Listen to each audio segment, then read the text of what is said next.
fue presidente y lo mató Victoriano Huerta. El Chacal, el general Victoriano Huerta, porfirista.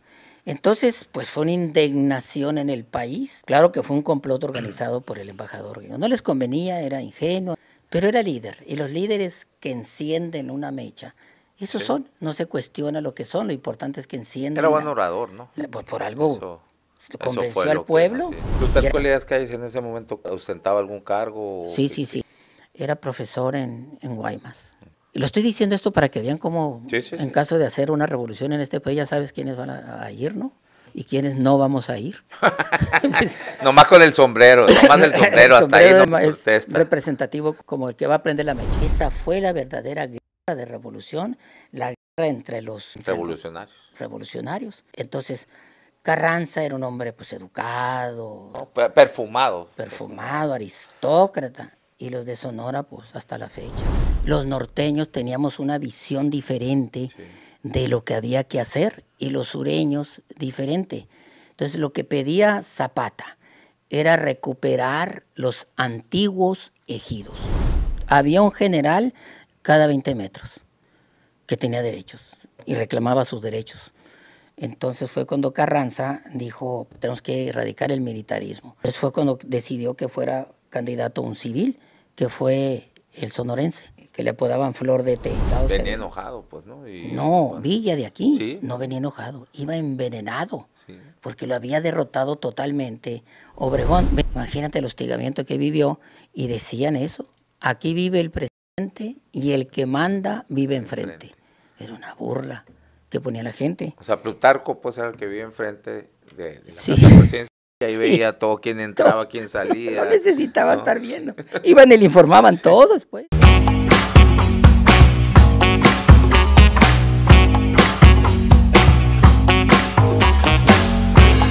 Bienvenidos a La Polaca con Aarón Tapia, el antro político donde lo único que no se degenera es la verdad, periodismo sin tapujos ni mordazas. Está con nosotros Ignacio Lagarde, historiador, cronista de la ciudad, Hermosillo, ¿no? ¿Por qué no? Quien nos vean en otra parte de la República o del mundo, porque esto llegamos a todas partes del mundo, podemos llegar, Nacho, con un clic. Supongo que sí. ¿No?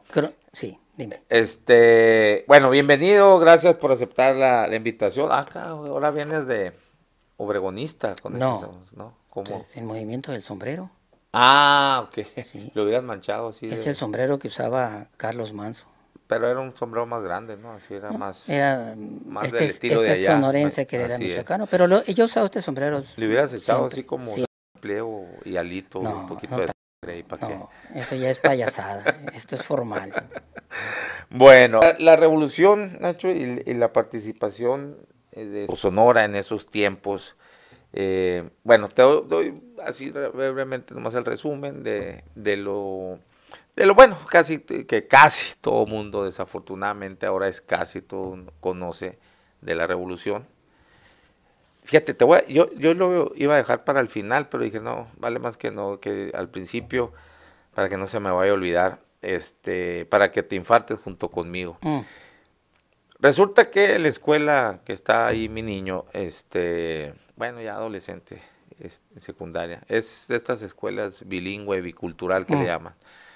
Resulta que nos mandan un correo ahí, los padres de familia, diciendo, el 20 de noviembre no va a haber, ¿cómo se dice?, actividades, nada relacionado con la revolución, porque estaban muy ocupados preparando para lo que va a ser el Thanksgiving. El lunes voy a ir a hacerla de todos. Es el colmo. O sea, chingo, pues si no tienen tiempo para las dos actividades, entiendo que es bicultural y está bien, le enseñan del otro, pero si no vas a tener tiempo, entonces dale prioridad a lo nacional, ¿no? A la identidad que tenemos. Y luego, ¿por qué la falta después la pérdida de identidad, ¿no? ¿Y del patriotismo? Pues sí. Está como el muchacho ese, generación Z, les voy a llamar a todos, que el otro día estaba cuestionando la letra del himno nacional. ¿Qué decía? Pues, ¿qué es eso del bridón y todos de la marcha y los cañones? Pero que el idiota no tiene idea que eso se escribió en 1850, cuando el vocabulario era uno, la vida era otra, y cómo se vivía. Y cómo vivía México al acecho, ¿no? De las grandes sí, potencias. Se trataba nos acababan de invadir y quitar medio, entonces al acero prestar ya el veridón, hay que ir a defender el país. Y ahorita deberíamos de hacer lo mismo respecto a lo que tú estás diciendo. Pues sí. ¿Qué harías tú, Nacho? Pues mira, yo tuve mis hijas en el Instituto IMARC. También bicultural. Sí, que es el primero. Primero.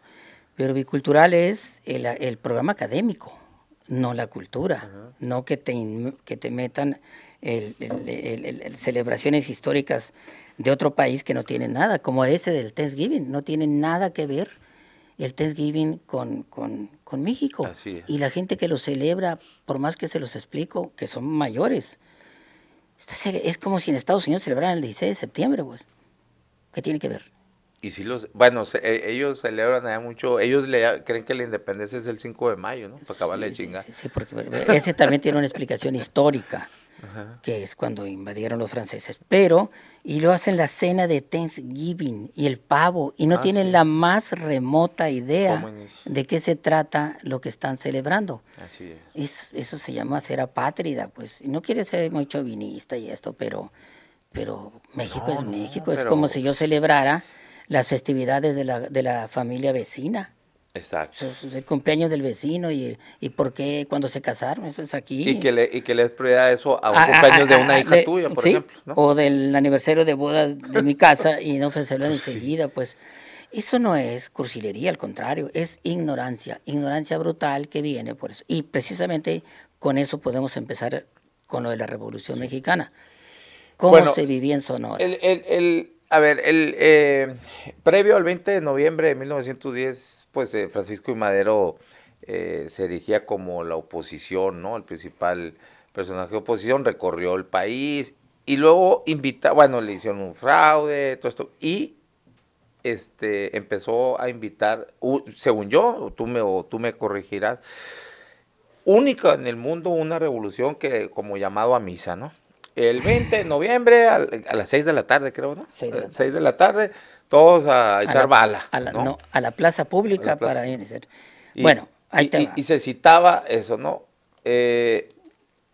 Pues por supuesto no pasó nada, días posteriores, el 20 de noviembre, ¿no? Días posteriores, no sé, Aquiles Cerdán, ¿cuándo antes, fue? 3 días antes. 3 días antes. 2 días antes, en Puebla. Él inició Aquiles Cerdán. Aquiles Cerdán en Puebla, y sus hermanos y sus hermanas, inició la revolución, el levantamiento en su casa.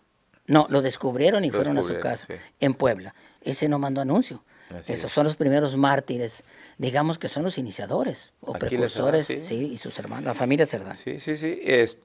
Después hubo algunos acontecimientos ahí, algunos balaceros en Ciudad Juárez, pero con el gran colmillo que tenía el Porfirio Díaz, pues dijo, no, esto se iba a aprender, y bueno, ¿saben qué? Ahí se ven. ¿Quieren otro país? Órale, amarren al tigre que soltaron, ahí se encargan ustedes, y pues se fue a Francia, ¿no? O sea, luego, no pasó, o sea, no hubo mucha resistencia del porfiriato a la revolución. Llega, entonces ya se instaura en el poder Francisco I. Madero, un tipo muy ingenuo, era espiritista, ¿no? ¿Te acuerdas? Él le hacía caso a lo que le decían los espíritus y deja como su, pues al mando del ejército a un porfirista como Victoriano Huerta, ¿no? Un desalmado, un alcohólico, le gustaba también la marihuana. De ahí viene la cucaracha, ¿no? La cucaracha. Y pues él, a pesar de lo que le decía Gustavo Madero, hermano, que era más carumilludo que Francisco y Madero, y qué fea muerte, ¿no? Qué gacha la de Gustavo, ¿no? Le sacaron un ojo. Bueno, le da el golpe de estado Victoriano Huerta en complicidad con Henry Lane Wilson, el embajador de Estados Unidos. Bueno, y luego ya se instaura en el poder, duró Pedro Lascurain 45 minutos, ¿no? En la presidente de la República. Sí. Récord, ese es peruano, ¿no? No, es récord. Sí. Récord en el mundo, hasta la fecha. Y ya, entonces toma el poder, o sea, 45 minutos dura en la silla y luego ya se instaura. No se sentó. renunció, bueno. le tomaron protesta, pidió licencia y se acabó, 45 minutos. Y ya toma, pues entonces Victoriano Huerta, y aquí ahora sí inicia lo que viene a ser ya el periodo más prolongado, ¿no? De la Revolución Mexicana y una importante participación de los sonorenses. Primero, hay dos gobernadores solamente que no reconocen, que es Venustiano Carranza, ex porfirista en Coahuila, y aquí pues se había ido Maytorena, ¿no? Inventó una enfermedad, creo, y se fue a Estados Unidos y dejó a Ignacio Espérame, Pesqueira. ¿ya estás ¿no? contando la historia toda? No, ahí te lo voy a dejar, Bueno. a Pesqueira, y no reconocen entonces el gobierno de Victoriano Huerta. Primero hay que hacer algunas ampliaciones a lo que acabas de decir. Madero fue el primer opositor, candidato en 1910, y pues perdió, le hizo fraude. Y para su campaña, hay que recordar que en su campaña para presidente, Madero vino a Sonora, estuvo aquí, vino en el tren, campaña, llegó a Álamos, a Navojoa, a Álamos, a Guaymas. No, todo se le bloqueó, a Hermosillo, y no le quisieron dar hospedaje, tenían prohibido los fotógrafo, hoteles. ¿no? Avitia. Lo llevó a su casa y luego pues se tuvo que ir y se fue por o sea, ningún hotel lo quiso hospedar, tenían línea de que la cuidado. Orden, sí, de las autoridades municipales, sobre todo los prefectos, que eran los por encima de los presidentes, las prefecturas abarcaban varios municipios. ¿Y en los demás municipios como ahí sí lo...? Igual, en Navojoa, en Álamos, igualito, y en todo el Pacífico.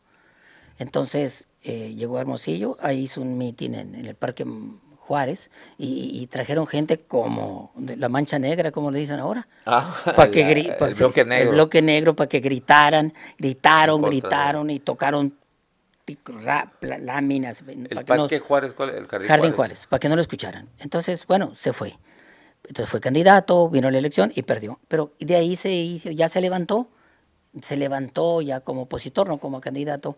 Y el 20 de noviembre, él fue que emitió el plan de San Luis, el plan de San Luis Potosí, pero curiosamente lo promulgó desde San Luis, Missouri, porque se fue a Estados Unidos. Y desde San Luis, Missouri, promulgó el plan de San Luis Potosí, en el que citaba a la gente a las 6 de la tarde el 20 de noviembre. Pero él estaba en Estados Unidos. Ni él fue a la cita. Es curioso, porque no pudo cruzar la frontera. Entonces fue cuando cruzó la frontera por Ciudad Juárez y vino este zafarrancho. Y llegamos entonces, ahora sí, a todo lo que pasó. Fue presidente y lo mató Victoriano Huerta. El Chacal, el general Victoriano Huerta, porfirista. Entonces, pues fue una indignación en el país con eso que pasó. Claro que fue un complot organizado por el embajador. No les convenía, era ingenuo, pero era líder. Y los líderes que encienden una mecha, esos son, no se cuestiona lo que son, lo importante es que encienden. Era buen orador, ¿no? Sí, encienden, pues por algo convenció al pueblo, y era culto, había estudiado en Europa y todo, ¿no? Pero no sabemos de dónde vienen los precursores, que son ellos. Como Miguel Hidalgo fue precursor de la independencia y ni siquiera supo de ella. Entonces, a los 6 meses se lucharon, ¿no? Sí, luego, no era militar. Entonces, ¿cómo estaba Sonora en ese tiempo? En 1912, cuando tomó posesión el Chacal Victoriano Huerta. ¿Cómo era Sonora? Sonora era pues tan grande como es ahora, ¿no? Y ciudades importantes, Hermosillo, Ures, Arizpe, Álamos, Guaymas. Altar y Guaymas, el puerto importante. Y todo estaba cubierto por rancheros, hacendados, porfiristas, como todos los que había aquí, que tenían pues... ¿Quiénes en ese tiempo, por ejemplo, sonaban de hacendados? ¿Los Camú? Sí, los Gándara, los Camú, todos estos de las haciendas que están aquí, estas haciendas por el río Sonora y las haciendas Cubillas y la hacienda del río San Miguel. Corral. No, ya se había ido. No. Ah, no, sí, Corral. Ramón Corral pues, fue gobernador y luego pues era vicepresidente de la República en ese momento. Antes había sido gobernador, ¿no? Sí. De Sonora. Y secretario de Gobernación. Integró el llamado ese gabinete de los científicos que le llamaban, ¿no? No, ese fue Porfirio Díaz. Por eso. El gabinete. Estamos hablando de Corral. Pero Ramón Corral luego se fue a ser vicepresidente. Sí, porque le vio buena pinta y lo hizo secretario de Gobernación, vicepresidente. En eso estaba, y él formaba parte de los científicos. Entonces, pero no era hacendado, Ramón Corral no era hacendado, no, tenía negocios en minas y esas cosas, pero estos hacendados, por eso es importante que lo diga, porque estos hacendados estaban acostumbrados, y los rancheros sonorenses, a tener un caballo de 1.90 de alto y un rifle que medía, Winchester, que medía 1.50, pues estaban acostumbrados a luchar contra los yaquis, contra los apaches, pues eran de armas. Y entonces es cuando se pronuncia contra Victoriano Huerta, Carranza, desde, ya dijiste, de allá en Coahuila, y Huerta se le va encima al gobernador, le echa todo el ejército y las batallas que se lograron ahí, y se asusta Carranza, y se viene desde allá a caballo hasta Hermosillo. En 1913. Es épico eso en la historia de la Revolución. Entonces, los sonorenses se pronuncian a favor en contra de Huerta, y el gobernador Maytorena, que era un hacendado, ese sí era hacendado de Guaymas, rico, pero era gobernador, y en ese momento pues le entra el miedo y se raja. Y se va. Y no Carranza firma un manifiesto en contra, desconoce a Huerta y se viene a Sonora, y ya estaba en Tucson, Maytorena, no quiere firmar, le da miedo, y nombran a Ignacio Pesqueira II, había antes uno, y él sí firma. Él era de Arizpe, ¿no? De Arizpe, de aquí de Huepac, y era... Pesqueira, Ignacio Pesqueira. Ignacio, era de Huepac y firmó. Entonces lo nombraron gobernador interino, era diputado, y entonces todos estos hacendados, Obregón se viene de Guatabampo, que no era nada, no tiene nada que ver. Era un granjero. Agricultor, granjero, sí. Y entonces dice, vámonos, tengo mi conciencia, y se trae 300, dicen yaquis. En Guatabampo no hay yaquis. Mayos. Se trae 300 mayos, se llevaba bien con ellos, y se presenta ante el gobernador y le dice, oye, aquí traigo 300 mayos, y aquí en Villa de Ceres los habitúan con armas y eso.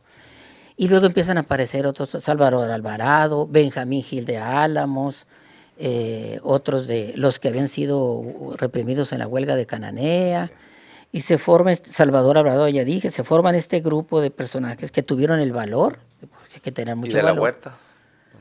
De la Huerta en Guaymas, él nunca fue militar, nunca cantaba, fue. ¿no? Era un niño, pues, fifí, que le gustaba el canto, la ópera, y era diputado local. Entonces él se quedó aquí, y aparece Plutarco de las Calles en Guaymas, que tampoco no tiene nada que ver con la milicia, y se organizan. Entonces se les viene encima, viene Carranza, lo reciben aquí, lo cuidan, se hacen en su acuerdo. ¿Plutarco de las Calles en ese momento que ostentaba algún cargo? Sí, era profesor en Guaymas, en la escuela, imagínate. Y lo estoy diciendo esto para que vean cómo en caso de hacer una revolución en este país ya sabes quiénes van a ir, ¿no? Y quiénes no vamos a ir. Pues, nomás con el sombrero, nomás el sombrero, hasta ahí nomás. Es como se llama, es representativo como el que va a prender la mecha. Entonces tenían dinero, organizaron su ejército local, y Carranza nombró a Álvaro Obregón teniente coronel, comandante del batallón de Sonora, el 4º batallón de Sonora. Y entonces vámonos, se viene a...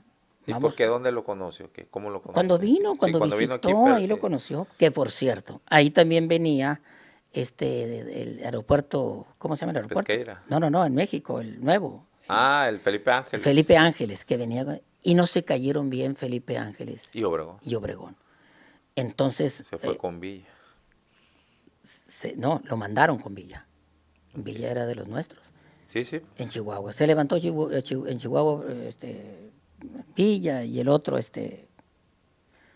Abraham. No, era el gobernador. Sí, pero él también, que no. No, el que tiene nombre, el que tenía el nombre del mercado municipal. ¿Qué mercado municipal? De aquí se llamaba Pino Suárez. No. Este de Chihuahua, ahorita me voy a acordar, que era de chihuahuense, también de armas, de la sierra. Entonces, se organizan y vámonos. Pablo González, no, ese era de Monterrey, Nuevo León, ¿no? Era de Tamaulipas,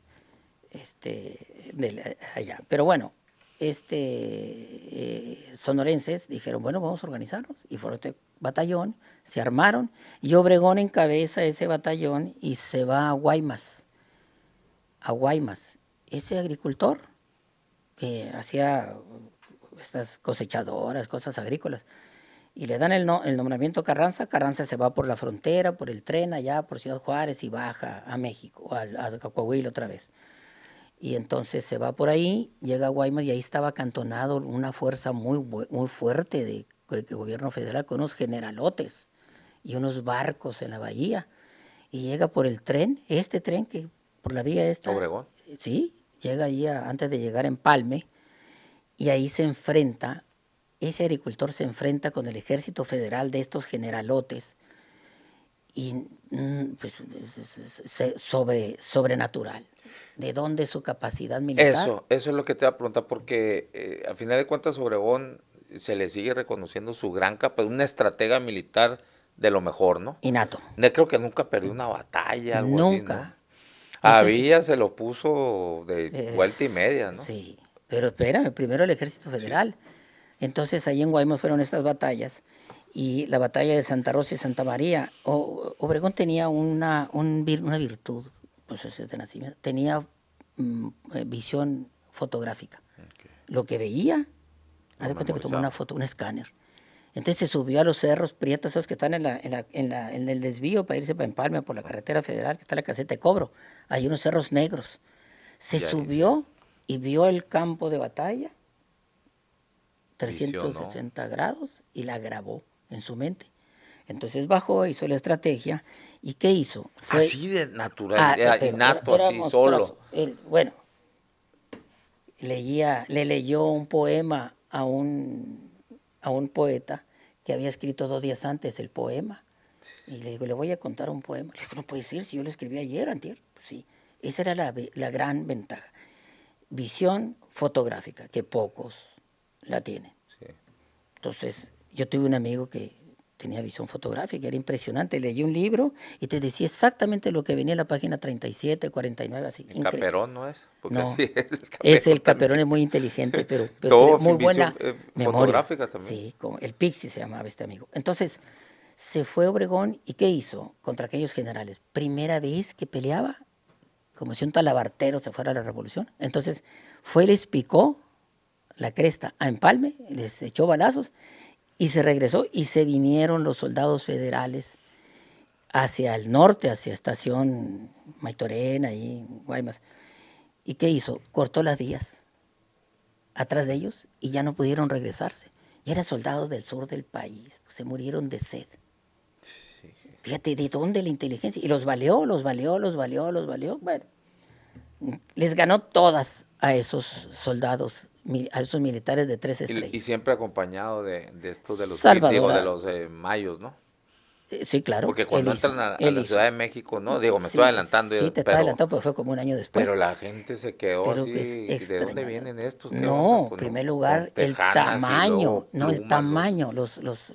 El más chaparrito. Sí, pues eso los impresionó mucho. Imagínate un caballo de ese tamaño y un grandotote arriba con un rifle del tamaño de una escoba. Te voy a decir por qué describo eso cuando lleguemos después cuando aparece Emiliano Zapata. Entonces la gente de la ciudad, no, pero no llega a la Ciudad de México. Entonces, pues se fue por la costa, los derrotó, y se fue por la costa y llegó no existía Obregón, no existía Navojoa, pero destrozó Guaymas y dejó ahí una parte. Y se fue, Sinaloa, entró a Sinaloa, Culiacán, Mazatlán, en Tepic, en Nayarit, pues. Arrasando. Ya, pues, entonces ya había aprendido. Ya sabía. Y llevaba a Salvador Alvarado, Manso, los generales que fueron después, capitanes y mayores. Me imagino iba sumando por donde iba pasando, iba sumando gente. Entonces, un año después, en 1914, por cierto, hace un año fui a ese lugar, pues pasó por Guadalajara, la batalla de Castillo. Todos los generalotes se los echó. Y se le iban sumando a esos generales de Jalisco y esos. Hasta que febrero del 14 llegó a Ciudad de México a este pueblo que está a la entrada norte de la Ciudad de México, pues ahí estaban de rodillas los generales de Huerta. Y allí en el guardafango del carro firmaron la capitulación. Entonces, pues así fue como los sonorenses hicieron presencia en la Ciudad de México, como si fueran estos titanes que salen en las películas, con esos caballotes y esos indiotes ya para entonces llevaba yaquis. También son altos los yaquis. Pues iguales de altos que los mayos. Y corrió la versión que ahí venían los yaquis, Atila, y vienen los yaquis, y vienen los yaquis y los mayos. Entonces, los famosos fueron los yaquis, porque así son, los mayos son más prudentes. Y la Ciudad de México fue evacuada por mucha gente, muchas familias. ¡Qué miedo! ¡Qué miedo! Y llegaron a la Ciudad de México y tomó posesión Obregón, los sonorenses, de la Ciudad de México. Después llegó Venustiano Carranza. Está esperando que le desocuparan la ciudad para llegar, porque ese señor no era militar, pues. Entonces, así fue como los sonorenses. Y además era fifí, ¿no? ¿Quién? Carranza. Sí, claro. Senado, claro, había sido porfirista. Pues, sí, senador, todos. Y se cambió a Morena. Sí, pues. igual que Madero. ¿No? Igual que Madero. Se cambiaron a Morena, hablando en términos actuales, como todos se cambiaron a Morena. Entonces, pues ya se hicieron revolución, tomaron el poder, Venustiano Carranza, y todo, y empieza... Y hay desacuerdos, ¿no? Luego ya empieza. Esa es la verdadera revolución. Así es. Esa fue la verdadera guerra de revolución, la guerra entre los revolucionarios. Entonces, Carranza era un hombre pues educado, otro tipo de persona, señoritingo les decían, ¿no? Perfumado. Perfumado, aristócrata. Y los de Sonora, pues hasta la fecha, bárbaros. Pero bueno, se queda de su lado Obregón, ¿no? Y Villa y Zapata se unen y hacen el ejército de División del Norte, que era pues de Villa, y los del sur que eran estos... Es que tenemos que platicar con Villa. Villa también igual que Obregón, que era un bandolero, y no solo es mala persona, bandolero, una forma de vivir en aquel tiempo, y que las circunstancias lo llevaban allá por aquella abuso a su hermana, y que mató al hacendado y tuvo que huir. Y se hizo bandolero. Sí. Como así les decían cuando yo era niño en San Bernardo, los bandoleros, los salteadores de caminos, los robavacas. Era una forma de actuar, como ahora tenemos los crimen organizado. Igual. Ese no es lo mismo. A ver, me estoy refiriendo a Pancho Villa y a los bandoleros. Yo viví en una tierra de bandoleros. Entonces, eran los que tenían el control del territorio, pues. Para no mencionarte lo que te brincas.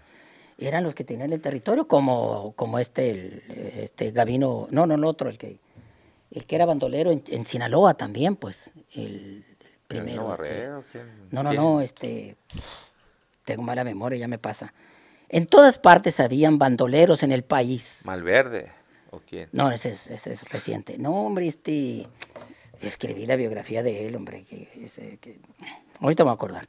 En Sinaloa. En todo el territorio había bandoleros y tenían el control los bandoleros.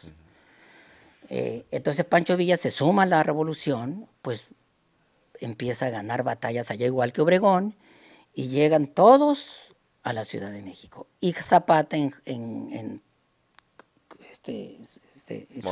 Morelos también se levanta, pero eran diferentes tipos de personas. Zapata era un líder fifí también, de botonadura, era un... No tomaba tequila, tomaba coñac, ¿no? Sí, ya era ¿cómo se llama? Capataz ahí, en las haciendas azucareras. Eran de plata las botonuras. Era fifí.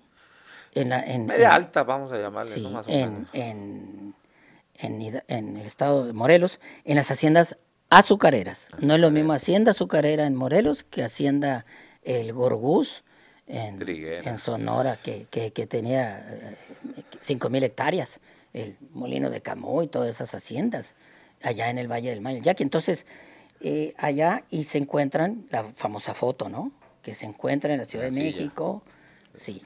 Y empieza a gobernar Carranza, y empieza a gobernar cada quien en su territorio. Obregón no regresa a Sonora jamás, nunca regresa hasta después de que es presidente.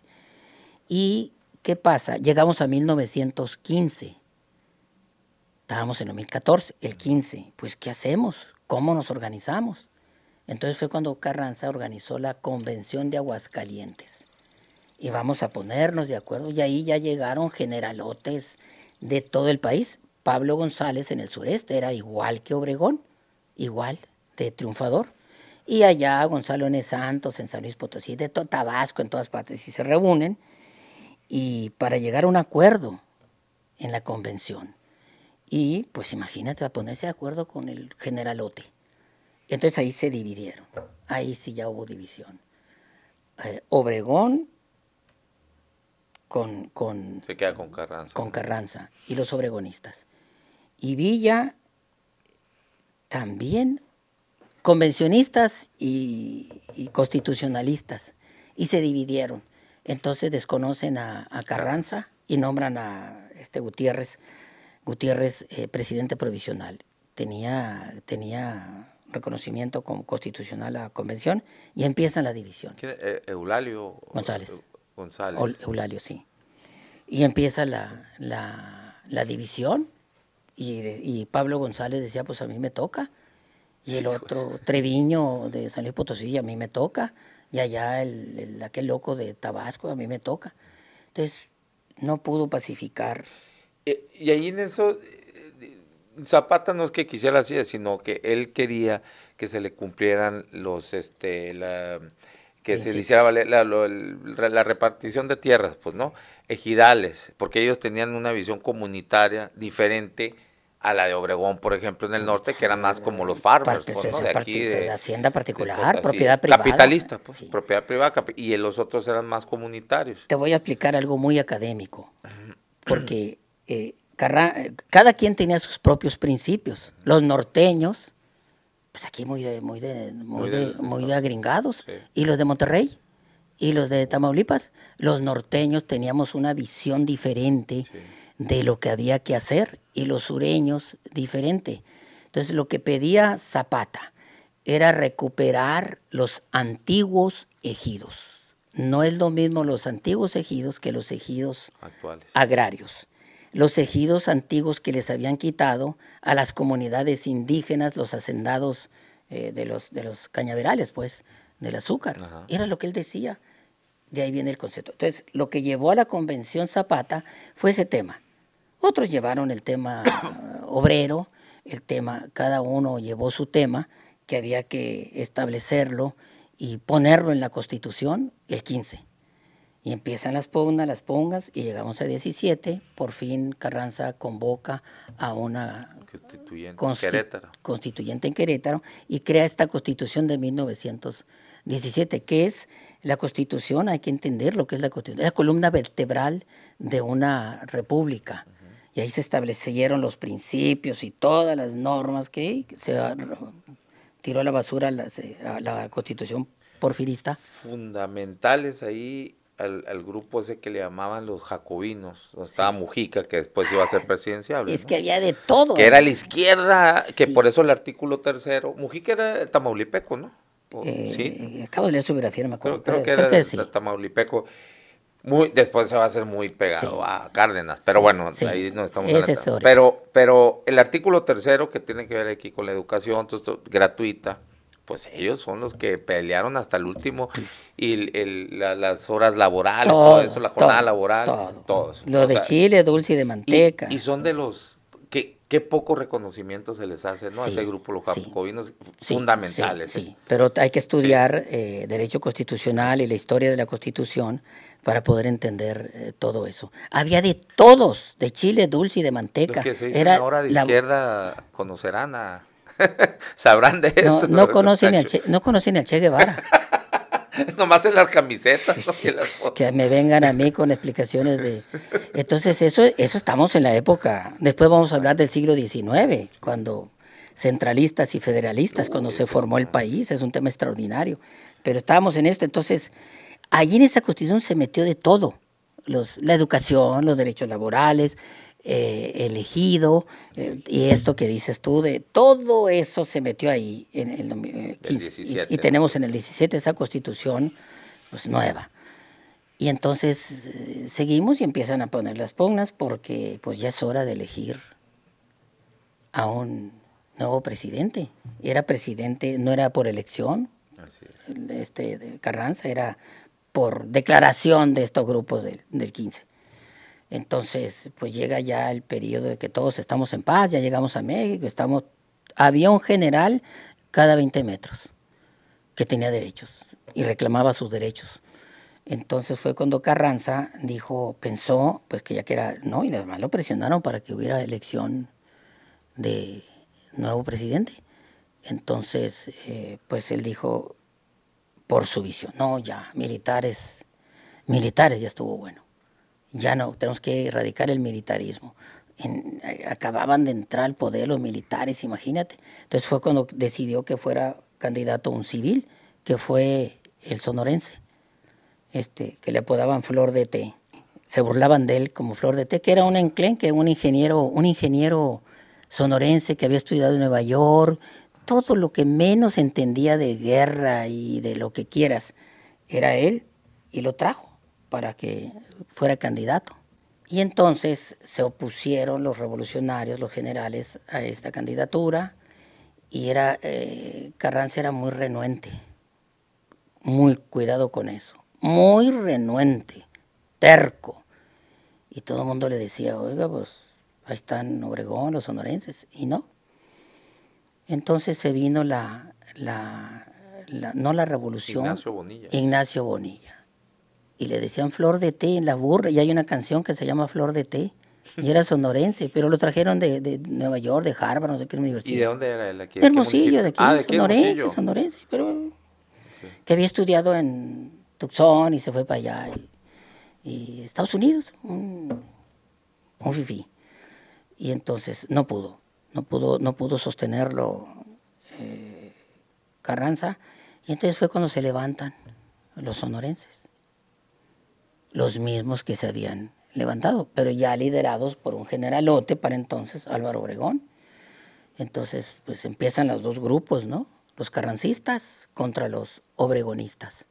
Y se viene no una revolución, pero un levantamiento, unos con unos, y tuvo que... Y persecución a Carranza, ¿no? No le quedó otra Carranza más que dejar la Ciudad de México, y se llevó un tren y fue alcanzado en un pueblo que se llama Tlaxcalantongo, donde tuve el privilegio de estar. Conocí el pueblo, una sierra altísima, allá un pueblito. Puebla, ¿no? Puebla, Sierra Alta de Puebla. Pegado a Veracruz. No, al contrario, hacia contrario al mar. Y ahí fui y dije yo, 100 carros pavimentados, y dije, ¿cómo subir? Y ya recorrí eso, así que no pude entender cómo pude ir a caballo. Carranza, lloviendo y todo. Pues ahí lo alcanzaron, ¿no? Y ahí sí, le dieron Obregón. Sí, lo desvivieron, se dice ahora. Entonces nos quedamos sin presidente, y es cuando Obregón asume. Entra un interino. Y entonces empezamos, y ya Obregón toma el poder elegido, elecciones rápidas, como presidente de la República. E inicia la época de los sonorenses. Sonorenses en el gobierno. ¿Cómo le tuvieron miedo por mucho tiempo, no? Que no querían ver a un sonorense, porque dijeron, nos van a... Pues hasta la fecha. Imagínate, Obregón, pasa por ahí, de la Huerta, pues Calles, que es el que Adolfo hace, de la, ¿no? El y Abelardo Rodríguez. Abelardo L. Rodríguez. No, el Maximato. No, Pascual Ortiz Rubio es el que queda en lugar de Carranza. De Carranza, sí. Y dura un año y medio. Pues imagínate ser presidente, un hombre sin carácter, michoacano, rodeado de aquellos monstruos. Pues dijo, renuncio. Le dio miedo, hasta un atentado tuvo. Bueno, tomaron el poder los sonorenses el 20, y pues entre los sonorenses y los de Coahuila se aliaron pues estos bárbaros del norte y tomaron el poder, y ya los sonorenses toman el poder. Ejerce con muchas dificultades los 4 años Obregón, porque Obregón no lo reconocía a Estados Unidos, no lo reconoció, lo consideraban un bárbaro, que el demócrata era el otro, y mató a Carranza. Pero Henry Ford sí le mandó ahí unos vehículos. ¿Te acuerdas la anécdota? Sí. Bueno, dame 2. Sí. 1 año, 3 años. Un año ya fue reconocido. Tenía una deuda brutal México. Y un año fue reconocido por Estados Unidos. ¿Y en ese momento qué pasaba en Sonora? ¿Sonora estaba en paz? No, se quedaron los sonorenses en el poder de la Huerta, confrontados con el fifí de Maytorena que regresó. Voy a Tucson, al centro médico, digo, tengo un dolor en el hígado, y cobarde. Y luego regresó, que a todo dar, Plutarco Elías Calles, y se confrontaron Plutarco Elías Calles con Maytorena, y Maytorena se apoyó de Villa, que era el otro Datila que había bajado de Chihuahua. Y aquí también hubo muchas batallas, en Hermosillo en 1915, Villa, desde el Real del Alamito, vino a atacar, a tomar Hermosillo, Agua Prieta, Naco, Nogales. ¿Dónde fue donde colgó ahí hasta el Padrecito? Sí, es que fue cuando 1915 San Pedro de la Cueva. Sí, llegó a Hermosillo y lo estaban esperando los generales obregonistas, y Obregón venía en camino en el tren desde allá, desde el sur, y se enfrentaron. Ya nos regresamos al 15. Y entró a Villa, no logró tomar Hermosillo, pero entró aquí y hay muchos restos ahí de balas y de toda la cosa. Aquí en la entrada, pues hazte cuenta que entras por la carretera federal del norte. Y lo derrotaron y de aquí se fue a su tierra, a Chihuahua. Imagínate por dónde te vas a Chihuahua a caballo desde Hermosillo. Sí había un camino, digamos carretera, pero era de caballo. Y pasaba por ahí, por la Trinidad, y subía por Yeco, era horrible. Y se fue, y ahí fue cuando se encontró con estos pobres lugareños de San Pedro de la Cueva, que eran, ¿cómo se llama? De resistencia, como los que hay en Michoacán.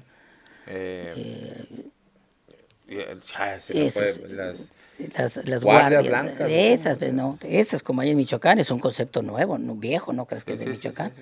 Que eran los que se protegían los lugareños de los que se decían revolucionarios, pues. Tú que haces una gavilla de 20 revolucionarios y te autonombras mayor obregonista, y llegaban, atacaban y saqueaban, entonces estaban asustados.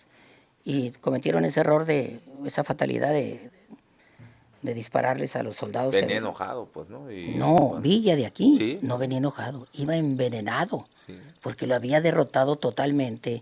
Obregón venía desde Aguascalientes, en las batallas famosas del Bajío, que le ganó Obregón y lo dejó hecho pedazos, subió por Chihuahua y lo siguió. Le tumbó el brazo nomás, ¿no? Lo siguió y lo siguió haciendo pedazos, y entró por Sonora, por Agua Prieta, como un lobo herido. Y entró por Hermosillo y no le quedó otra más regresarse. Entonces, y eso pasó lo de San Pedro de la Cueva, y seguían las batallas entre Elías Calles con Maytorena, hasta que Maytorena finalmente tuvo que dejar. Y una vez Obregón, ya en 1920 en el poder, jala a Plutarco Elías Calles. Sí, ya lo habían hecho, lo había nombrado él, gobernador. En ese tiempo se nombraba porque no había elecciones. A De la Huerta, a Obregón, a Elías Calles, en Sonora.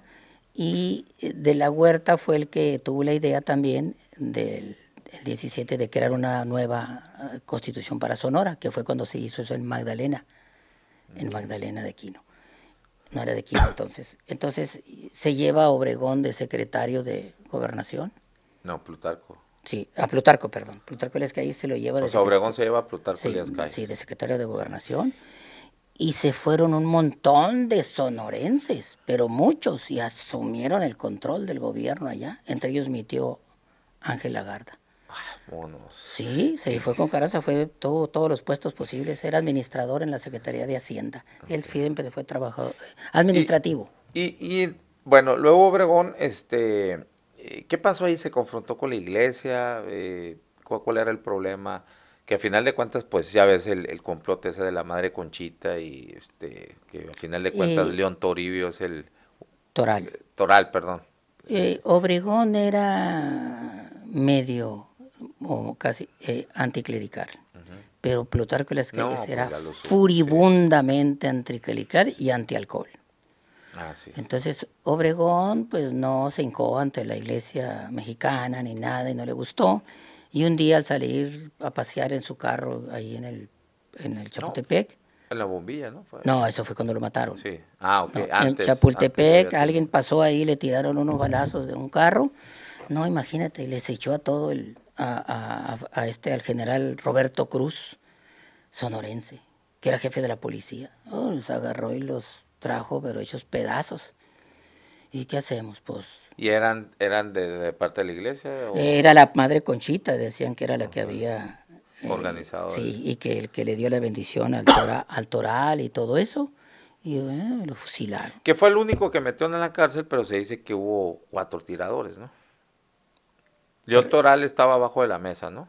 No, tú estás hablando Ya, la muerte de sí, Obregón. Te sí. estoy diciendo el atentado en Chapultepec de un carro a otro. No, o sea, sí, por eso. No le Pero pasó ahí nada. desde entonces participó León Toral en ese atentado. No, Ok. son diferentes. Sí, pero yo ya cuando en la bombilla, en el restaurante, ¿qué era? Hacienda. Estábamos en 1920 y tanto, te estás adelantando. Sí, Entonces, pues sí. Sí, pero te adelantaste. Con Obregón fusilaron a Toral. El Toral no era el pintor era el otro nombre. El ingeniero Vilches era otro, de la Madre Conchita. Sí. Y a la Madre Conchita no la mataron, sino la mandaron a las Islas Marías, allá se murió. Entonces sigue gobernando Obregón, difícil porque no tenía dinero, no tenía el reconocimiento de Estados Unidos, batallaba, muchos levantamientos, muchos generalotes, pero logró gobernar. Y del 24 viene la sucesión de Obregón. Entonces Obregón dijo, pues Plutarco Elías Calles, y apareció de la Huerta, su amiguito, el otro sonorense, que era civil, no era sonorense. Y dijo, yo también quiero ser candidato. No, Adolfito, tú no sabes de guerra, tú eres cantante. Tú puedes vivir como cantante el resto de tu vida y nosotros no, porque no sabemos trabajar más que en la guerra. Entonces se viene lo que se llama el levantamiento de la huertista, la rebelión de la huertista. Otra guerra civil que duró como meses. Y hicieron pedazos a los de la huertistas. Los hicieron pedazos. Y ahí se fueron muchos compañeros de ellos con los que empezaron en Sonora, que ya eran generales y todo eso. Se los echó a todos. Obregón y Calles. Obregón presidente, incluyendo cuando Carranza gobernaba, que se rebeló un poquito Obregón porque quería sustituirlo, pues Carranza le echó el ejército encima y salió huyendo de la cárcel de México, Obregón, y en un ferrocarril lo ayudó Margarito no sé qué, que después fue gobernador de Jalisco y cacique, y llegó hasta Acapulco. Y ahí lo encontró, lo recibió Maicote, el general Maicote, que había sido su compañero. Bueno, cuando la rebelión de la huertista, uno de los que apoyó a de la Huerta fue Maicote, y se echó al que le había salvado la vida en Acapulco, Maicote. Se echó a Salvador Alvarado allá queriendo cruzar Salvador Alvarado también apoyó a un intelectual que había sido gobernador de Yucatán, allá queriendo cruzar para Chiapas. Y le dijeron, oiga, ya está, y le pide perdón y le mandó una carta. Échenselo. Cuello. Y se echó al de Jalisco, Diegues, Cuello. Se echó como a 10 de sus excompañeros. ¿Y Cárdenas dónde andaba? Muy jovencito, ¿no? ¿Qué cargo desempeñaba? ¿O era Cárdenas? Lázaro Cárdenas. Sí. ¿Dónde? Era cuando recién vino, fue cuando de 17, 19 años, era un capitancito. Allá en Agua Prieta, cuando se fueron a atacar a que te digo que venía de Chihuahua, ahí conoció a Cárdenas, y luego después, ahí conoció a Plutarco. Y después creció, fue avanzando, creo que ya era entonces, no era gobernador de... No, fue gobernador ya estando Calles y le tocó la guerra cristera. Sí, era... Sí, dice, ni una sola bala hubo, se puso de acuerdo con los cristeros y hicieron un pacto de paz, ni yo me meto con usted, ni usted conmigo. Como fue él, negociador. Así es. Pero él estaba en las comandancias militares en el país, todavía no aparece. Entonces Adolfo de la Huerta se va y gana la elección, Plutarco Elías Calles. Él ya tuvo reconocimiento de Estados Unidos y empezó a gobernar. Plutarco. Ese sí emitió la ley. Pero Obregón, lo mataron. ¿El 24? Antes. Sí. No, él se vino a Sonora. Obregón. Sí, al Nainari, a la hacienda del Nainari y a Navojoa. Agricultor, yo soy agricultor. Y se vino con su bracito mocho. Bueno, se vino, se carteaba con el señor presidente Elías Calles, su amigo. Hay muchas cartas, infinidad de cartas, como tweet, Pues dicen que se lo echó. Pues. como mensajes ahora. Entonces, pero nunca dejó de ser un guerrero implacable, aunque aquí ya no tenía armas. Era agricultor, garbancero, todo el sexenio de Plutarco Elías Calles. Y después de Plutarco Elías Calles, el 24, ¿quién sucedió a Plutarco Elías Calles? No, quiso reelegirse. Obregón. Sí, No pues reelegirse, cuando... volver a ser presidente. Y dijo, y es cuando se lo echan, ¿no? Desde el Náinara divisé la presidencia de nuevo, dijo. Y se fue a entrarle. Entonces... Y ahí en esa comida en la bombilla es cuando organizado. No, lo mataron el 28. Porque hasta 28. Cuando 24, 28 fue presidente Plutarco, que fue cuando fue la guerra cristera, sí, pues, el 26. Esa fue una otra guerra interna.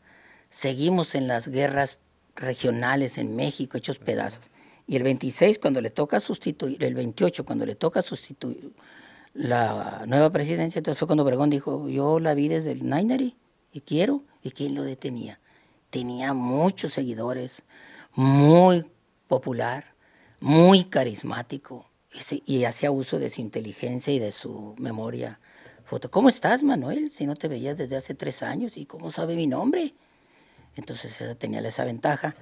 Entonces ya, gana la presidencia. No pudo hacer nada Elías Calles para detenerlo. Gana la presidencia y luego en esa cena, en esa comida, para celebrar que había ganado y que iba a tomar posesión, todo, era generalotes obregonistas, muchos. Ya estaba rodeado y cuando vino este es León Toral, el que lo mató, sí. Entonces llegó y le pegó un balazo, dice, como Colosio. Y tenía 4. Han estudiado muchísimo el uniforme. Uno abajo de la mesa, otro salió ahí. Pero nomás agarraron al doctor. Uno.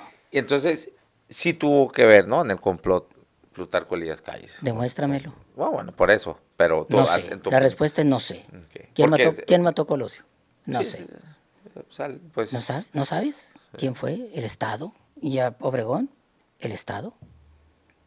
¿Así? ¿Y quién mató a Ruiz Massieu? El Estado. Así es. ¿Y quién mató al del sombrero? El Estado. Entonces no se supo y allí vinieron los presidentes interinos. El Maximato. Sí, el Maximato. Maximato. Y vino... ¿Cómo era? Aquí vive el presidente y enfrente el que manda, ¿no? No, Plutarco, Ortiz, que dije ahorita... Ortiz Rubio. Ortiz Rubio fue el ingeniero, tráiganselo allá, era embajador en Brasil, y un hombre, pues, un ingeniero. Imagínate el hostigamiento que vivió, y decían eso, aquí vive el presidente y el que manda vive enfrente. Era una burla que ponía la gente. O sea, Plutarco pues era el que vivía enfrente de la casa presidencial y ahí veía todo, quién entraba, quién salía. No necesitaba estar viendo. Iban y le informaban todos, pues. Y él le puso el gabinete. Ese no fue un general de armas como Obregón. Fue un general con un cerebro y una tenebra. Plutarco. Sí. Obregón era un genio militar. También tenía lo suyo política porque era muy inteligente. Pero Plutarco Elías Calles en la estrategia política no había, quítale lo inteligente a Plutarco y ponle astuto. Sí, no, era un zorro. Sí, totalmente. Y nomás dicen, no me gustan los dicen en la historia, porque uno se tiene que basar en datos que decía, ahí viene el general Aarón Tapia. ¿Cómo me cae gordo? Y los 3 días después aparecía muerto. Entonces, siempre había un oficioso. Hay que echárselo porque no lo quiere. Es lo que se dice, ¿no? Y se dicen muchas cosas de Obregón con eso de que robaba así, que esas son tonterías, no sé. ¿Qué robaba? ¿Cómo podía ser corrupto si no tenía más que un brazo? Sí, pero robaba así. Pero esos son del pueblo, ¿no? Son chistes pueblerinos. Sí. No son parte de la documentación histórica porque no se puede probar eso. Entonces, claro, fíjate qué curioso. Se ha estudiado mucho la documentación y las cartas que se mandaban Obregón y Calles desde el Nainere hasta México. Hace poco, hace 8 años, un descendiente de Álvaro Obregón Nieto entregó al gobierno del estado cajas y cajas y cajas. De las cartas. Que no se conocían. Y Joaquín Robles Linares en la Casa de la Cultura, y se las entregó, puso a 3 muchachos historiadores y se escaneó todo. Y ¿Y dónde está? Está en el archivo. ¿Del Estado? Del Estado, sí. Pero está escaneado. No, no importa, pero hay que Sí, leerla. claro, pero pues los historiadores leyeron y se dieron cuenta que tenía ruina, que le pedía prestado. Obregón a su amigo. O sea, no robó. No es cierto, no robó, no hubo millones de pesos, ni había millones de pesos. Empezar, el presupuesto era muy raquítico. Incluso Porfirio Díaz tampoco, ¿no? O sea, se fue y no es que haya dejado gran fortuna a sus hijos, a sus tenía nietos, ¿no? No, ni casa. Digo, él siempre iba a vivir bien, por supuesto, porque Claro, fue un dictador y que les dio mucha entrada a los franceses. ¿Sí? Como todo presidente. Así es. Y o sea, pero no fue ese el saqueo que después. De los recientes. Así es. De los post-revolución. No, pero a pesar no había presupuesto, no había impuestos. El único ingresos que tenía el país eran las aduanas, era todo. No había impuesto predial, no había impuesto al IVA, no había impuestos, no había sistema fiscal. Lo único que había era, y eso hay que estudiarlo, pero los historiadores, no había más que las aduanas. Y el mito de que Abelardo Rodríguez era un mafioso, te lo voy a explicar y te lo cuento si quieres, te lo explico. Todo tiene una explicación histórica. Gobernador de Baja California. ¿Qué virtud tenía Abelardito? No sabía disparar un rifle, aunque fuera general, pero era una genialidad financiera para los negocios. Él, una genialidad. Aquí una pausa nomás. Mandaban a un delegado, una especie de delegado, no, tú me dirás el nombre oficial, porque Baja California no era estado considerado todavía era estado, territorio. ¿no? Un territorio. Como toda la península. Por eso era territorio. Un sonorense gobernó ese. No por eso, porque era territorio. Porque gobernaban Plutarco Elías Calles y Obregón. Sí, por eso, pues. ¿De dónde agarramos ingresos? No estaba a lo que me refiero, que por eso, o sea, porque mandaban a un delegado, era territorio, no era un considerado estado. Sí. No, entonces necesitaban dinero. El país necesitaba recursos, no había hacienda, no había nada. Lo que se le acusa, yo entiendo por lo que he leído a Abelardo L. Rodríguez, que tenía vínculos con la mafia, todo eso. Sí. Lo que pasa es que en Estados Unidos sí estaba prohibido el alcohol, pero en México no. Sí. Y entonces él jalaba inversión de estos mafiosos que ponían sus casinos. Déjame explicarte, pues. Uh-huh. Entonces, el único lugar aparte de las aduanas era Tijuana. El dinero, porque entraba de eso que tú estás diciendo, del juego, de los casinos, del alcohol, era fuente, pero no entraba a las arcas del gobierno. Entonces, manda a Abelardito, es muy buen administrador y lo demostró con todo lo que creó, el imperio que creó, que luego lo donó. Entonces, mándalo para que recaude. Entonces, allá empezó a recaudar ¿a quién? A los mafiosos, a los del alcohol, ni modo que a los agricultores, a los ganaderos. Entonces, él mandaba ese dinero a las arcas de Hacienda, robaba. O sea, a los mafiosos de Estados Unidos, ¿no? Claro. Que aquí no venían a cometer ilícitos. No, venían a emborracharse, casinos y todo. Y él era un hombre muy visionario. No, nada estaba prohibido. Entonces, él promovió que se crearan más casinos, burdeles y lo que fuera, y les puso una cuota. No había ley de casinos, no, móchense. Pero él mandaba el dinero para las arcas de la federación. Entonces, pero si él estaba, sí, robó, sí, pero pues con la autorización era una fuente de ingresos, porque Veracruz, Acapulco, agarra tu porcentaje, no daban. No, nunca hizo fortuna él. Pues no dices que sí, pues. Sí, pero él promovió negocios. No era dinero para él. Promovió negocios y se quedó allá. Y creó Ensenada, el Sausal, era un extraordinario empresario, visionario. Y todo Ensenada es el dios, allá en el Sausal es el dios, porque desarrolló esa parte tan solitaria, pues, la pesca, y creaba negocios, ahora los negociantes, era un empresariazo, pues. Y luego después se lo trajeron, y se vino cuando se lo trajeron de allá, y administró el país. Entonces después fue cuando ya vino de gobernador y creó todo eso, todo el desarrollo, las presas, la PITIC Y todo lo creó. Y después de tanto tiempo, todo el dinero que acumuló, no sé si era multimillonario o tenía dinero, lo dejó toda su herencia a la Fundación Esposo Rodríguez. Por eso la Fundación Esposo Rodríguez tiene una gran fortuna para los estudiantes. Pues gracias a eso, muchos estudiamos. Entonces no fue un corrupto, lacroso, nada. Y murió ahí en el Sausal. Entonces volvamos. Para ir cerrando, se acerca el fin ya de los sonorenses en el poder.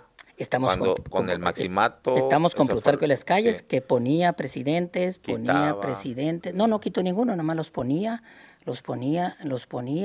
Sí, no, al gordito lo hizo renunciar en... ¿A qué gordito? ¿Cómo el gordito, ¿cómo se llamaba? Ay, hombre, híjole, Portes Gil. No, fue interino un año. Sí, pero le dijo un año. No, le tocaba un año. Okay. Sí, entonces le toca, y te toca a ti, Aarón, vete a mí, yo te voy a estar vigilando desde aquí, cocheando. Y luego por eso, a eso me refiero, él les ponía la fecha de caducidad también y todo, pues que quitaba y ponía. No, pues, la caducidad era en el periodo. Y el último que puso fue Abelardo Rodríguez, lo puso pues ya para terminar el siguiente, y así, ¿no? Fueron como 6 años más, o 3 presidentes, o 4, no me acuerdo, hasta que ¿a quién sigue para presidente en 1930? Pues, a un chamaco él es llamado Lazarito. Lazarito, ya ves que... ¿Cuántos años tenía cuando asume la presidencia? 34. Es el muchachito que te digo, que llegó allá lo conoció en Agua Prieta, allá lo conoció, era capitancito. Y ya lo hicieron general y todo eso. Entonces dijeron, pues... lo hizo gobernador de Michoacán. Y era de sus consentidos, pues, ¿no? Sí, pues muy calladito. Era el Viebrich no tanto, porque el Viebrich era muy querido. Era calladito, modosito y obediente. ¿Quién mejor para poner de presidente? Y mangonearlo. Claro. Toma, el que sigue. ¿Qué salió? ¿Nunca se ha estudiado el por qué, cómo, en qué momento dice Cárdenas... Pues, oye, alguien que jamás te hubieras imaginado. De este grueso. Jamás te hubieras libros. Muchos.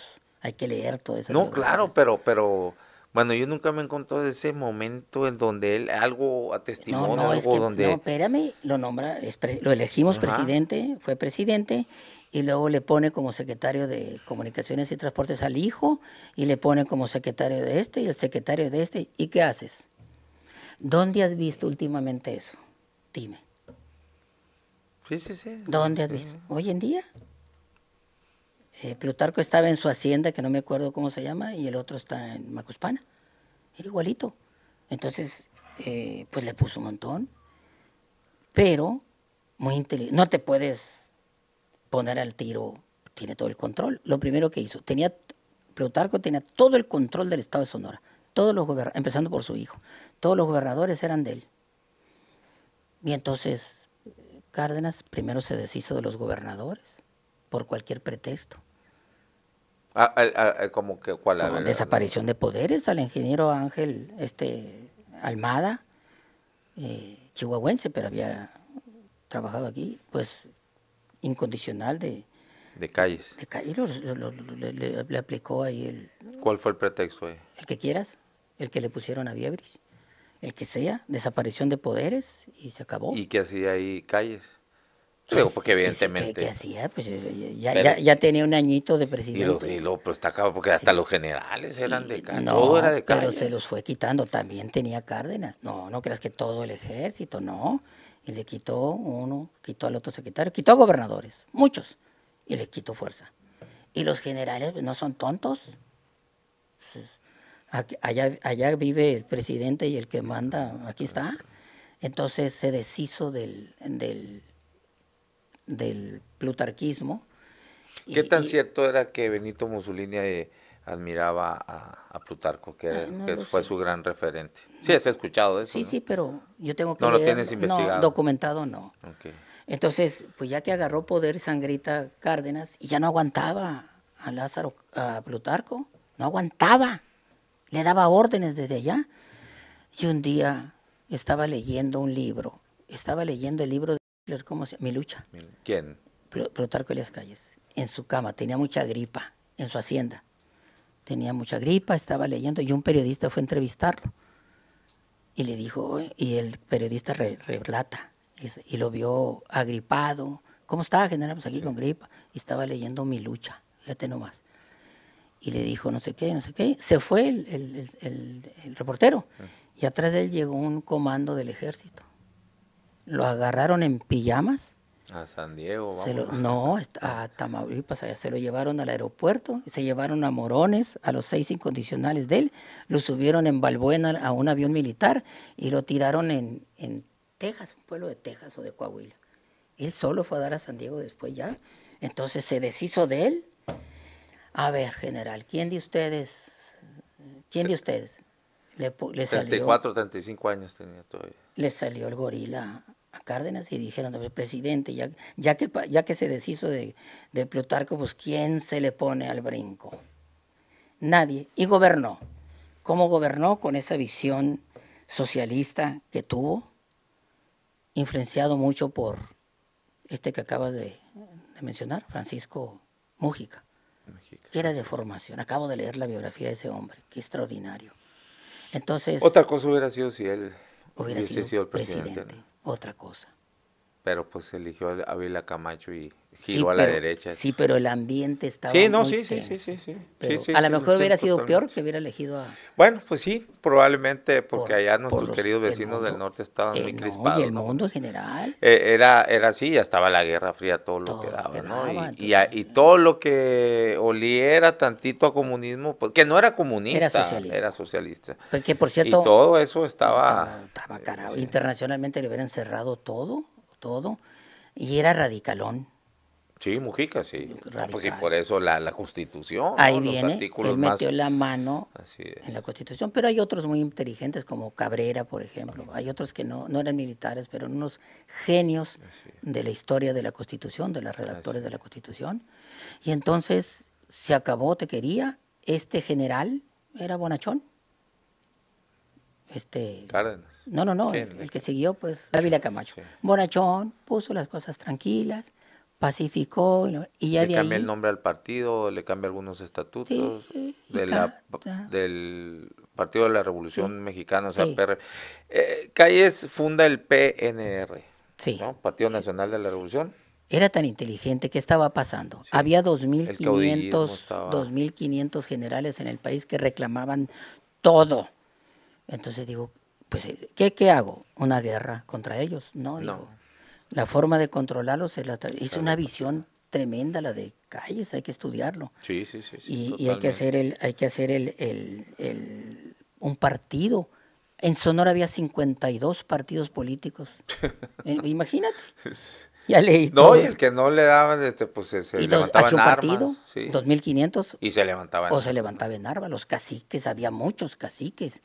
Mi bisabuelo fue cacique del distrito de Arteaga, donde está Chinipas, en Chihuahua. Y hacía lo que quería. Y era mayor. Entonces, era terrible. Digo, con un partido. Y así nació este partido, que era para controlar el país. Una genialidad fue la creación de ese partido.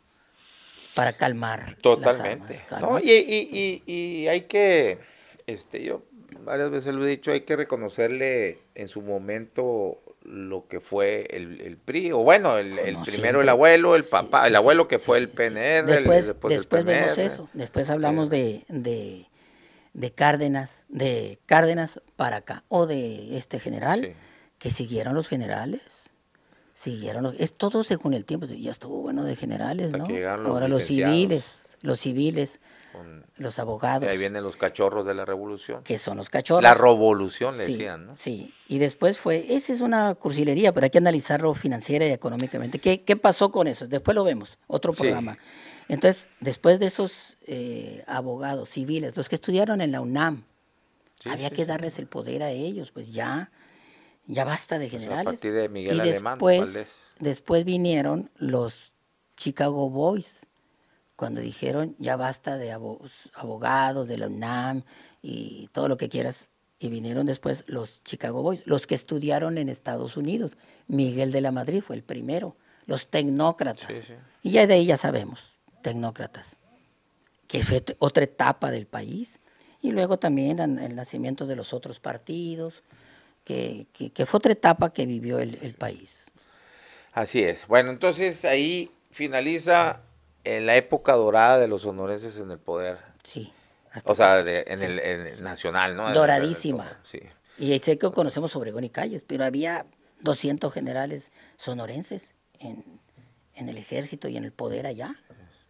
Y Baja California, pues le debe su desarrollo. La existencia se la debe a un sonorense. Y ya después ya sabemos, después fue Estado, porque había un sátrapa allá, sí. el coronel Cantú.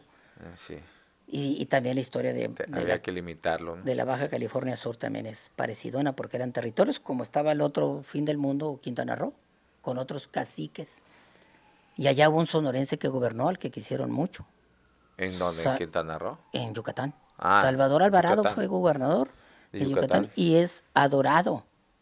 Es el dios. En el Congreso del Estado está el nombre. Y si tú dices que eres de Sonora cuando vas, te besan la mano porque eres de Salvador Alvarado. También liberal, ¿eh? La diputada Iris Sánchez Chu sabrá qué onda la biografía de Salvador Alvarado. Digo, porque ella es la heredera del sindicato.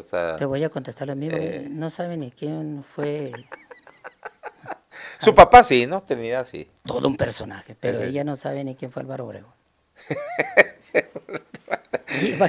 Imagínate, con este panorama que les doy, ¿cómo está ahora? ¿Qué sabrán estos que vienes a platicar con ellos aquí, los políticos, expolíticos, que los traes, o los jóvenes que dirigen los partidos, que están en la política, ahorita, diputados, y los últimos 20 años, los que llegaron a gobernar aquí? Imagínate, ¿qué sabrán?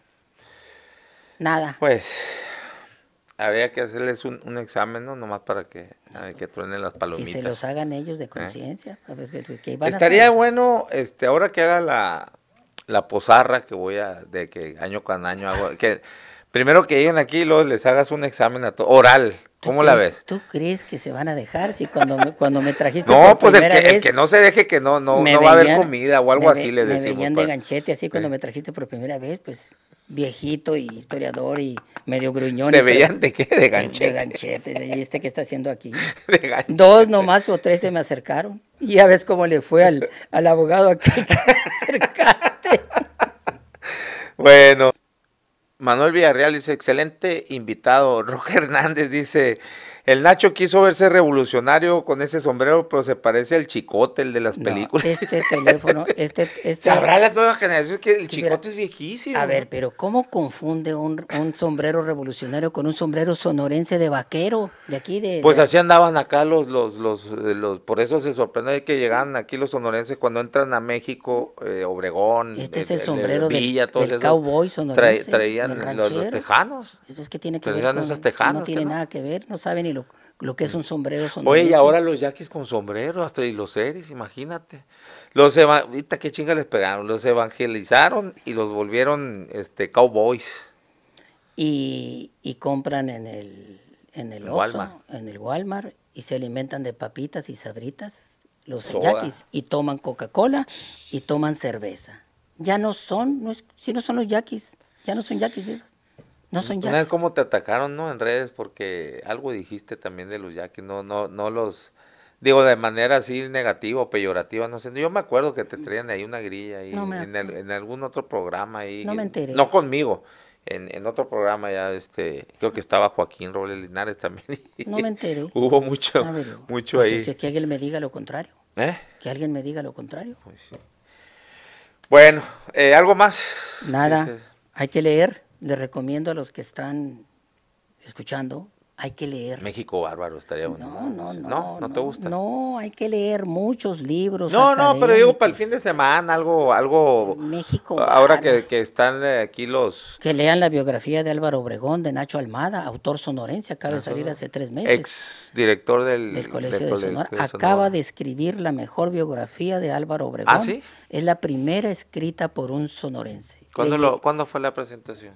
Pues como en febrero, marzo de este año, Sí, y le llevó 12 años escribirlo. Así es que hay que leer libros académicos. Que todos ahí está, ¿dónde está la venta? Ahí en el Colegio de Sonora. Y eso se fundamentan todos los que somos académicos tenemos que tener las referencias, si no, no ponemos ahí ¿Y entonces las cartas dónde puedo irlas a buscar al archivo? es que ¿Cómo se solicita? ¿Cómo puedo? no creo, déjame preguntarle a Juan Joaquín. Carlos Holguín, no, el director del archivo, sí se pueden consultar, pero claro. Pues sí, ni modo ¿para qué las van a tener? Oye, no, es una joya. No, se va a hacer un libro de eso. Interesante, fascinante el personaje de Obregón. Sí, me estuvo platicando. Esas cajas sirvieron porque cuando llegaron todavía estaba escribiendo Nacho Almada su libro de Obregón. Imagínate que lo hubiera matado Villa cuando lo apresó, ¿te acuerdas? Sí. Y luego después se lo chingó a él, ¿no? Sí. Que dice también, es una pregunta como la que ahorita, oye, ¿quién mató a Villa? Pues el Estado. Se enfrentó, no, a Villa sí, claro, nomás pues que ya están recientes, ha salido ya entrevistas recientes del sobreviviente de los que lo mataron y ya declararon ya que les iban a hacer. Yo maté a Villa. Hay un libro que se llama así, y ya hace muchos años salió, y últimamente, como el 80, por ahí una entrevista a uno de ellos. Sí, describió al detalle. ¿Cómo les ordenó Obregón? No. Pues es lo que te digo. Espérame. Pues pero fue claro, pues. No te voy a decir cómo fue. No, las cosas no suceden así. Ningún presidente dice, ve y mátalo. Bueno, no, ningún presidente. En política no existe eso. Fue a verlo uno de los hermanos, de los que era diputado local, de los que había agredido mucho a Villa y a su familia. Villa mató como a 6 miembros de una sola familia. Se agarró y él quedaba de diputado y fue a ver al general Obregón. Ya le habló cómo está Chihuahua, muy bien, y la fregada. Está muy tenso el ambiente ahí. Pero pues... Fue a raíz de aquella declaración que hizo Villano que en 3 minutos juntaba un ejército de 10,000, algo así, ¿no? No, sí, exactamente, pero esto fue personal. Es que despuésito fue cuando... Fue personal esto, fue a decirle al general, entonces le dijo, pues lo que yo tengo mucho coraje, mi familia, la fregada, señor presidente, y yo quiero matarlo. Oh, qué valiente, le dijo. No le dijo nada, ¿no? Qué valiente. No cualquiera mata a Villa, si yo no pude. Eso te dice un presidente. Entonces cuando se lo llevaba a la puerta a despedirlo, bueno, diputado, le dijo, qué gusto, qué bueno que vino. Y le hizo así, o a la izquierda, no me acuerdo. Ahí le encargo al general. ¿Qué le dijo? Sí, claro. ¿Qué le dijo? Ahí le encargo al general. Entonces, cuando llegó la hora, ¿cómo se llama? El batallón que resguardaba la ciudad de Parral se fue a una comisión. ¿Qué entiendes por eso? Ahí le encargo, pues, ya le dijo, ahí te encargo que apoyes a él, y después ellos se fue desde muy lejos. Pues, ¿todo listo? Pues, ¿quién fue? El Estado. Bueno. Muchas gracias, Nacho. Buen cierre con la anécdota, entonces, esta de... Fue el Estado. Del Estado. Ahí le encargo al Aarón. Pues sí. Bueno, bueno, iba a decir algo, pero... Y eso se hace en todas partes, Aarón. ¿O se debe hacer? ¿O se debe? ¿Se debe? No puede decir, voy a matar. No, se hace. Como cuando se alejaron las escoltas de Carlos Manso por una orden que dicen que llegó del gobernador de Michoacán. Quedó claro. Y voy a decirlo sin decirlo. ¿Y la detención de nuestro amigo? ¿Qué amigo? ¿Cuál? No, el tuyo. Llegó la orden. Que él dio pie a eso, ¿no? Se puso de pechito. Pues sí. ¿No? Pues sí. Bueno, eso ya es otra historia. Es otra historia. Bueno, muchas gracias, Nacho. Gracias a todos ustedes por la conexión. Nos vemos el lunes acá en La Polaca con Aarón Tapia a la 1 de la tarde. Gracias. Síganos en nuestras redes sociales, en mi canal de YouTube, Aarón Tapia, en la página de Facebook, Aarón Tapia Periodista, la cual los invito a que le den like o siga la página para que pueda ver todas las publicaciones que hacemos a diario y también que les notifique estas transmisiones en vivo. Pues en mi canal de YouTube también, por favor, suscríbase y dele clic a la campanita para que les notifique los videos que subimos a diario y estas transmisiones también en vivo. En mis cuentas de Twitter, en mi cuenta personal, @naranjero75, en la cuenta del programa, @lapolaca con AT, en Instagram, Aarón Tapia F y TikTok, Aarón Tapia Periodista.